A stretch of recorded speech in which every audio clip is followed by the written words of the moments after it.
हां, नाही मला तशी माहिती आहे, तशी शक्यता आहे. मी त्याला अधिकृत मानलेलं नाही आहे आणखीन. मी त्याच्या खोलात घुसतो, की नेमकं हे खरं आहे का सांगणारानं खोटं काय सांगितलं आहे, याबद्दलची मी त्याची शहानिशासुद्धा करतो आहे. परंतु मला खात्रीलायक माहिती मिळालेली ती, की हे सत्य आहे, की ते खूप मोठं षडयंत्र आता रचणार आहेत. कारण मी त्यांना मॅनेज होत नाही, मी त्यांना फुटत नाही आहे. म्हणून काय करायचं? तर मग काही मराठा समाजाच्या जीवावर राजकारण करणारे, मराठा समाजाच्या जीवावरती मोठे झालेले, ज्यांच्या दुकानदाऱ्या होत्या ते सगळे बंद पडलेले, हे असंतुष्ट आत्मे म्हणूया त्यांना, हे खूप यांना आतून मी खपत नाही आहे. आतून खूप यांना वाईट वाटतं आहे त्या गोष्टीचं, की हा विषय संपवायला निघाला आहे सगळा आता आरक्षणाचा, आणि यांना आरक्षण हा विषय कायमचा संपू द्यायचा नव्हता, असं यांच्या डोक्यात प्लॅनिंग होती असं मला वाटतं आहे. त्यामुळं सरकारनं आता त्यांना बहुतेक काही मंत्र्यांनी हाताखाली धरले आणि त्यांना कुठं रॅलीत पाठवायचं, आम्हाला रॅलीतून हाकून दिलं म्हणायचं, किंवा आम्हाला किंमत दिली नाही, किंवा आम्हाला बोललेच नाही, आम्हाला रामराम जय शिवराज घातला नाही, असे काहीतरी कारणं करून त्यालाच बाहेर यायचं आणि त्याला इकडं काहीतरी आम्हीच दाखवलं असेल. अरे तुम्हाला आम्हीच दाखवलं असेल, तुम्हाला काही पैसे देऊ म्हणले असते, कामं देऊ, त्या पैशासाठी एवढ्या मोठ्या जातीच्या लेकरांचं वाटोळं करता का? कोण तुम्ही 5-50 जण असताल, 6चे 6 करोड मराठा एकीकडे, आणि तुम्ही 5-50-100 जण एकीकडे जाऊन मराठ्यांचं वाटोळं करताय का? मग तुम्ही टी व्हीवरतीच काय जाताय, बातम्याच काय करताय, तुम्ही कार्यक्रमच काय घेताय, तुम्ही नाटकच काय करायला लागलात. इथं लोकांचे डोके फुटलेत, लोकांना महिना उठता नाही आलं, 2-2 महिने अंतरवरल्या, एकालाही वाटलं नाही नेता व्हावं, प्रत्येकांना वाटलं की या जातीला न्याय मिळाला पाहिजे, आता हटायचं नाही. मला पण नेता नाही बनायचं, मी नेता म्हणून काम नाही करत. इथं शेकडो बलिदानं गेलेत, ते कुटुंबही नेता बनायचं नाही म्हणत, त्यांचे कुटुंबसुद्धा म्हणतात ते हापापलेले नाहीत तुमच्यासारखे प्रसिद्धीसाठी आणि नेता बनायसाठी, हापापलेले नाही आहेत. तुम्ही काय काय नाटकं करताय, कोणत्या षडयंत्रात आहेत, तुमच्या पाठीशी कोणचा आमदार मंत्री उभा राहायला लागला आहे, हे सगळं आम्हाला माहीत व्हायला लागले. फक्त त्याचं अधिकृत नावं आमच्यापर्यंत येईपर्यंत आम्ही आता थंड आहे. एकदा नावं येऊ द्या, मग सांगतो तुम्हाला सगळ्यांना. कारण हे करण्याची काही गरजच नाही. एवढा मोठा समाज आज बलिदानं गेलेत, बलिदानं गेल्यातल्या कुटुंबातल्या आई बहिणीच्या कंपाळावरचं कुंकू पुसलं आहे, त्यांचं कुटुंब उघड्यावरती पडलं आहे. तर मला काय वाटलं पाहिजे, त्यांचंसुद्धा म्हणणं एवढंच आहे, बस काही नको, पण आता आमचा जीव तर गेला आहे, आमच्या घरातल्या माणसाचा, आमचा करता पुरुष गेला आहे.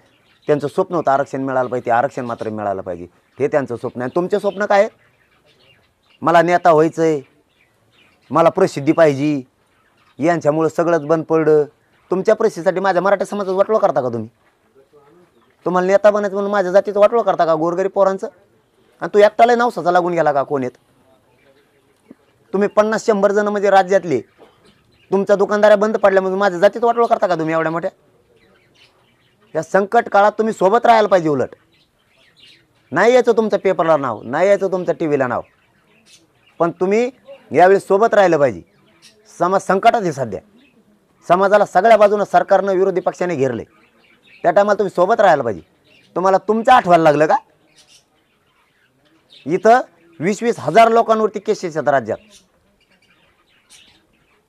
स्वतःच्या प्रसिद्धीसाठी एवढ्या मोठ्या जातीचं वाटोळं करणार तुम्ही?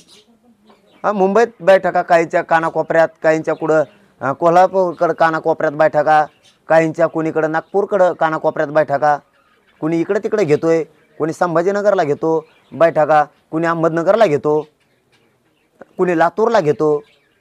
काय चाललंय तुमचे? कुणी त्या राहत्या शिर्डीला घेतोय. कशामुळं?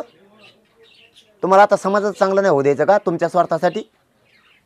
हे पेरू नका, हे चांगलं नाही. माझी तुम्हाला विनंती आहे, तुम्हाला एक दिवस प्रसिद्धी नाही मिळणार, तुमचं एक दिवस नाव नाही येणार पेपरला, नका येऊ द्या. समाजाचं कल्याण होऊन उभा राहा. मला पण नेता नाही बनायचं. मी एकदा हे समाजाला आरक्षण मिळालं, मी एखाद्या डोंगरात किंवा हिमालयात जाईल, पण माझ्या जातीचं कल्याण होऊ द्या. भंगार विचार त्यांचा ऐकून डोक्यात नका ठेवू. त्यांना काय फुटच पाडायची. सरकारसुद्धा ट्रॅप रचायच्या प्रयत्नात आहे की मराठ्यांच्या आंदोलनाकडे लक्ष नाही द्यायचं. तुम्ही लक्ष नाही द्यायचं, तुम्ही तिथं आल्यावर कळन तुम्हाला लक्ष द्यायचं कसं असतं ते. म्हणजे मराठ्यांचा अपमान करायचा, मराठ्यांकडे लक्ष द्यायचं नाही जाणून बुजून, हे प्रयोग याचा काय बघायला लागलेत. हिंसाचार घडतोय का? घडून आणणारे सुद्धा हेच राहणार, डाग त्या मराठ्याच्या आंदोलनाला लावणार. म्हणून मराठ्यांना विनंती आहे, जो मुंबईकडे येणार आहे रॅलीत, आंतरवालीपासून ते मुंबईपर्यंत सगळ्यांनी स्वयंसेवक म्हणून काम करायचं. आता आसपास इतकं लक्ष ठेवायचं, इतकं दक्ष राहायचं आहे. आत्तापर्यंत देशातली असली कोणतीच जात दक्ष नसेल राहिली. एक एक माणूस दक्ष राहायला पाहिजे, एक एक मराठ्यांचं. कोणालाच वळवळ करू द्यायचं नाही, हिंसाचार घडून द्यायचा नाही. मग तो आपला असेल नाही ते दुसऱ्याचा डायरेक्ट बाहेर काढायचा त्याला. तो कोणी किती मोठा असेल तिथे तुरुम खा असेल तुझ्या घरचा, इकडं शहाणपणा शिकायचं नाही तर जातीचं वाटोळं करताना डायरेक्ट बाहेर काढायचं सगळ्यांना आणि पोलिसाच्या ताब्यात द्यायचं. इथं जात मोठी आहे, तू मोठा नाही, तू कुणी असू, मी जरी असलो चुकत असलो ना, मी मोठा नाही, मला सुद्धा बाहेर काढा. पाटील एकीकडे तुम्ही म्हणताय की सरकार तो येवल्याचं म्हणतोय 200 पिस्तूल विकतच घेतल्या, आमकंच केलं. ह्योच लोक घुसितोय का काय? ह्यो काही त्या आंदोलनाला डाग लावतो का? याच्यावरती गृहमंत्र्याचं लक्ष नाही. गृहमंत्र्याचं लक्ष याच्यावरती आहे, मराठ्यावर केस करण्यात. तो बोललाय, त्याला सगळ्या कायद्याच्या पदावर बाजूला करून करायचा अवकाश त्याच्या. तुला कोणी सांगितलं? रिव्हॉल्वर घेतल्यात, देश सिद्ध करून चाल. मी सांगन ते ऐकायला तयार आहे, देश सिद्ध करून. मग तूच षडयंत्र रचतो का? आणि सरकार बी त्याच्या पाठीशी का मग हे घडून आणण्यात?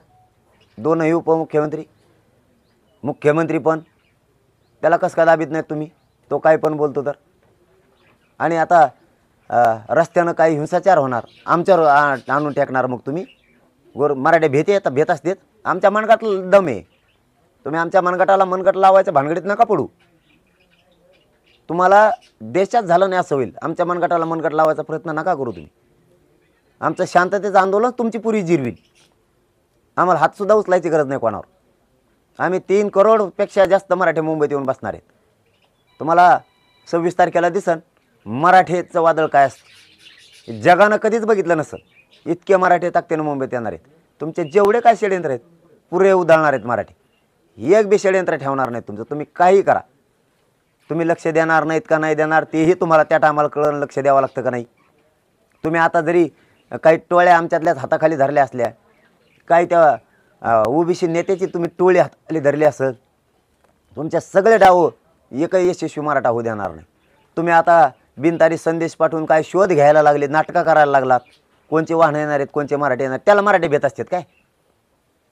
तुम्ही किती नाटकं करणार आहेत ते आम्हाला माहिती. फक्त मराठ्यांनी सावध राहा, मराठ्यांनी बेसावध राहू नका. आसपास लक्ष ठेवा, कोण काही शेजारी करतोय का? तो मराठ्याचा बी असला तरी त्याला बाजूला लुटून काढा.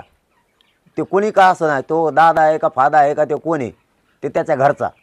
इथं मराठ्यात वाटोळं करणाऱ्याच्या अजिबात वळवळ करू द्यायचं नाही, कारण इथं करोडो मराठ्यांचा प्रश्न आहे. तू कोण आहे रे मध्ये येऊन बोलबोल करतो? इथं हजारो लोकांचे बलिदान गेलेले, तू कोण? हे सरकारनं निवेदित केलेलं षडयंत्र ही ट्रॅप आहे. शब्दात कोण गुंततोय का त्याच्यात गुंतवायचा, कोणावरती आरोप लावायचे, कोणाला पैशाने मॅनेज होतं का बघायचं, कोणाला पदानं मॅनेज होतं का बघायचं, आशा लावायची, एखाद्याला काम देतो म्हणून आशा लावायची, एखाद्याला रॅलीत पाठवायचं, एखाद्या मराठ्याला सांगायचं मी लय काम केलेलं आहे, मला रॅलीत चलून देत नाहीत, किंवा मला रॅलीत पुढं होऊन देणार, किंवा मला ढकलून लावलं, मला माघसर केलं, मग अपमानच केला, मला बोलले नाही, मला जय शिवराय घातला नाही, राम राम घातला. बाजूला जायसाठी हे चिल्लर नाटकं आहेत, हे चिल्लर नाटकं आहेत.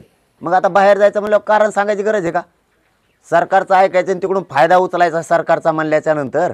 नाही बोललं तरी ते बाहेर जाणार आहे, आणि मला बोलले म्हणून तिकडं मीडियात सांगणार, किंवा सभा घेऊन सांगणार, किंवा कार्यक्रम घेऊन सांगणार. निघालेच ना तुम्ही तरी पण असलं नाटकं करून मराठीचं वाटोळं करायला. तुम्हाला हीच वेळ सापडली का? हीच वेळ सापडली तुम्हाला मराठ्यांचं वाटोळं करायला? दुसरी वेळ नाही का? याच्यानंतर आहे ना खूप दिवस पिढ्याना पार. आता मराठ्यांचं कधीतरी 70 वर्षातून कल्याण व्हायला लागले, तर सरकारचं ऐकून तुम्हाला मोठं व्हायसाठी, तुमच्या स्वार्थासाठी तुम्ही मराठ्याचं वाटोळं करायला निघालात. मी मराठ्याचं वाटोळं नाही होऊ देणार.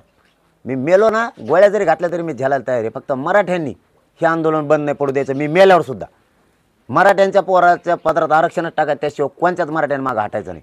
सगळ्यांनी शांतता आंदोलन करायचं, पण पुरा देशात याचे असे झळपव असली पाहिजे, इतकं शांततेत आंदोलन उभा करा. मी मेलो तरी हरकत नाही, विचार मरू देऊ नका, मराठ्यांची एकजूट फुटू देऊ नका.